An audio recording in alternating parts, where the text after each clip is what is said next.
ଥରେ ଜଣେ ରାଜାଙ୍କୁ କେହି ଜଣେ ବ୍ୟକ୍ତି ଦୁଇଟି ବାଜପକ୍ଷୀ ଦେଇଥିଲେ।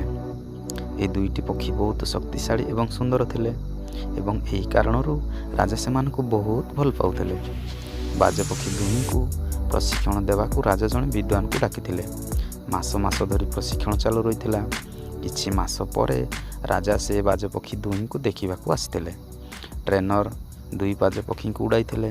ଗୋଟେ ବାଜପକ୍ଷୀ ଭଲ ଭାବରେ ଉଡ଼ୁଥିଲା ଏବଂ ଆକାଶକୁ ଛୁଇଁ ଯାଉଥିଲା, କିନ୍ତୁ ଆଉ ଗୋଟେ ପକ୍ଷୀ ଅଳ୍ପ ଉଡ଼ି ଆସି ଏକ ଡାଳରେ ବସିଲା।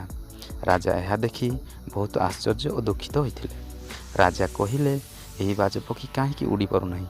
ଟ୍ରେନର କହିଲେ, ମହାରାଜ, ଏହି ବାଜପକ୍ଷୀର ପ୍ରଥମରୁ ହିଁ ଅସୁବିଧା ରହିଛି। ସେ ଏହି ଡାଳକୁ ଛାଡ଼ି ଯାଉନାହିଁ। ଅନେକ ଚେଷ୍ଟା କରି ମଧ୍ୟ ସେହି ବାଜପକ୍ଷୀ ଆସି ଏହି ଡାଳରେ ବସିଯାଉଛି, ଉଡ଼ିବାକୁ ମଧ୍ୟ ଚାହୁଁନାହିଁ। ରାଜା ଦୁଇଟି ଯାକ ବାଜପକ୍ଷୀଙ୍କୁ ବହୁତ ଭଲ ପାଉଥିଲେ, ସେଥିପାଇଁ ସେ ଅନେକ ଜ୍ଞାନୀ ଚିକିତ୍ସକଙ୍କୁ ଡକାଇଥିଲେ। ସେ ବାଜକୁ ବହୁତ ଉଡ଼ାଇବା ପାଇଁ ବହୁତ ଚେଷ୍ଟା କରିଥିଲେ, କିନ୍ତୁ ଫଳ ସମାନ ଥିଲା। ବାଜପକ୍ଷୀଟି ଅଳ୍ପ ଟିକେ ଉଡ଼ି ଆସି ପୁଣି ସେଇ ଡାଳରେ ବସୁଥିଲା। କିନ୍ତୁ କିଛି ଦିନ ପରେ ରାଜା ହଠାତ୍ ଦେଖିଲେ ତାଙ୍କର ଦୁଇଟି ଯାକ ବାଜପକ୍ଷୀ ଆକାଶରେ ଉଡ଼ୁଛନ୍ତି। ରାଜା ଏହାକୁ ଦେଖି ବହୁତ ଆଶ୍ଚର୍ଯ୍ୟ ହେଲେ ଏବଂ ସେହି ବ୍ୟକ୍ତିକୁ ଡାକିଲେ ଯିଏ ଏହି ଆଶ୍ଚର୍ଯ୍ୟର କାମ କରିଥିଲା। ସେ ବ୍ୟକ୍ତି ରାଜାଙ୍କ ଦରବାରକୁ ଆସିଲା ଆଉ ରାଜା ତାକୁ ଅନେକ ସ୍ୱର୍ଣ୍ଣ ମୁଦ୍ରା ଦେଲେ ଏବଂ ପଚାରିଲେ, ତୁମେ ଏହା କିପରି କରିପାରିଲ?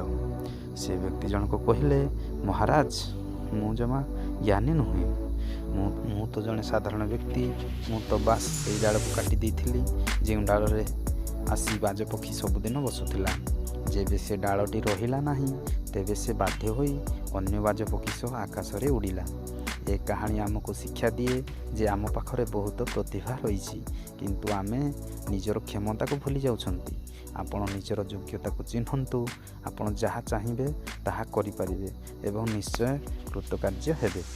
ଯଦି ଜଣେ ରାସ୍ତାରେ ଚାହା ବିକୁଥିବା ବ୍ୟକ୍ତି ଦେଶର ପ୍ରଧାନମନ୍ତ୍ରୀ ହୋଇପାରିଲେ, ତେବେ ଆପଣ କାହିଁକି ନୁହେଁ?